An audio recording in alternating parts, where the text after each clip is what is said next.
Hi everyone, Liam Bailey here from O'Brien Palmer. Today and over the next couple of weeks we want to have a bit of a conversation about bankruptcy, what's driving bankruptcies in Australia at the moment to some of the highest levels that we've seen in over a decade, what we can do through personal insolvency agreements to avoid bankruptcy, and if bankruptcy is inevitable, how to get out of bankruptcy without having to serve a full 3-year term through the annulment process.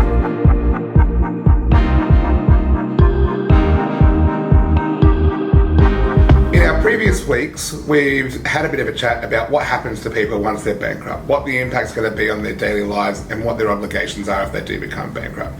Check below if you want to find a link to some of that information. Today I want to talk about why there's been a spike in personal insolvencies. So first, some statistics. In the most recent quarter, there were 2,000 odd bankruptcies, and half of those are business-related bankruptcies, which is one of the highest percentage in decades. There are, as far as I can see, 3 really big reasons driving the increase in personal insolvency events in Australia. Those are, first, the issuance of directed penalty notices by the Australian taxation offices at unprecedented levels. Second, a significant increase in the extent of personal guarantees that directors are required to issue. And third, the reliance upon high-priced finance to avoid insolvency administrations, leaving people with limited or no options when their businesses ultimately fail. When we talk about business-related personal insolvencies, we're talking about people who have become personally liable for the debts of their businesses, and that occurs in a number of ways, which is particularly interesting considering that most people incorporate a company to trade their businesses out of to avoid personal liabilities. So what's been happening to make so many people become so personally liable for the debts of the companies that they incur? Directed penalty notices is the big one. So in the financial year to June 23, the ATO had issued some 20,000 directed penalty notices. In the financial year to the end of 24, it was close to 26,000. In the financial year ending 30 June 2025, the number was over 85,000. That is an extreme stepping up of the number of issuances of directed penalty notices, causing significant personal stress. Why has this been happening?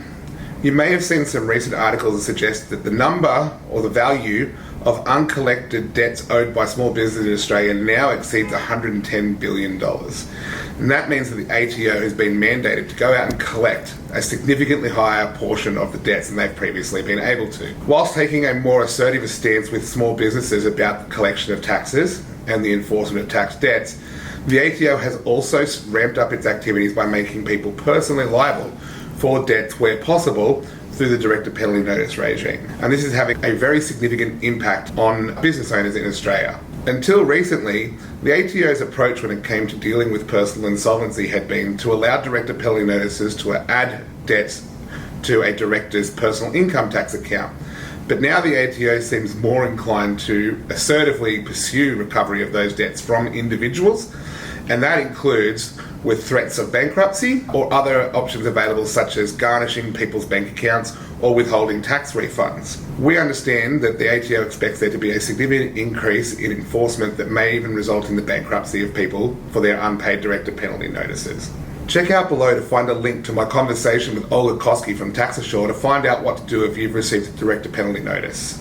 Another highly relevant issue that directors are facing is the requirement to issue personal guarantees for corporate debts.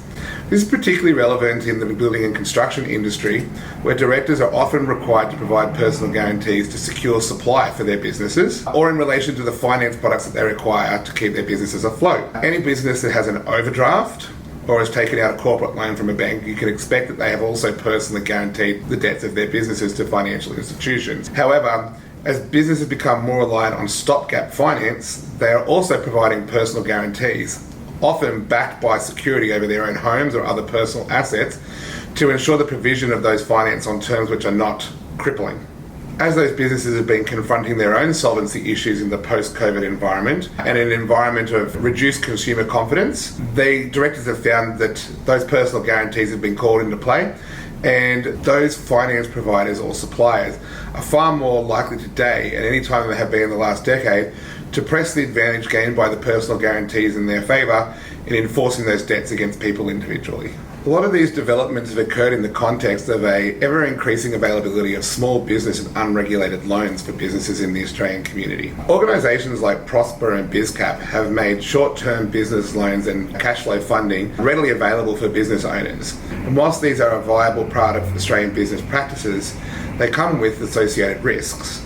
Interest rates for these sorts of unregulated loans can be significantly higher and can establish a cycle of debt that ultimately results in failure of business and calling on personal guarantees for directors as lenders seek to recoup their losses. All of this in the context of businesses that are struggling with difficult economic circumstances, increasing costs, decreased consumer confidence have meant that businesses are struggling with their solvency, and the consequences for directors are increasing as they avail themselves of the personal options available to them to support their businesses and then embrace the risks associated when those business fails. What can we do in the circumstances if bankruptcy seems almost inevitable?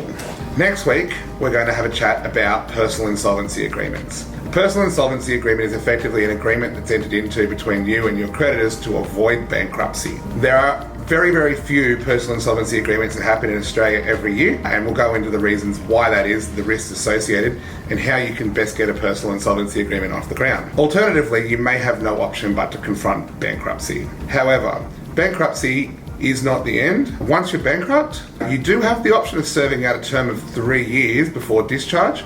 However, there are options available to seek the early annulment and discharge from bankruptcy through the annulment process, which is set out in the Bankruptcy Act. It's not dissimilar to what a personal insolvency agreement, but is generally far more successful, and we'll go into the reasons why that is as well. Stay tuned next week, and we'll have a look at the options available to you if it's looking like there's no choice but to go into bankruptcy. I'll cut the laugh out. Thanks. That sounded a bit evil, doesn't it? Those years are not right. Because I made a mistake. Yeah, let's not do that again. Jesus. Yeah, let's get that right. As those businesses, well, maybe I shouldn't actually name them, should I? No, why not?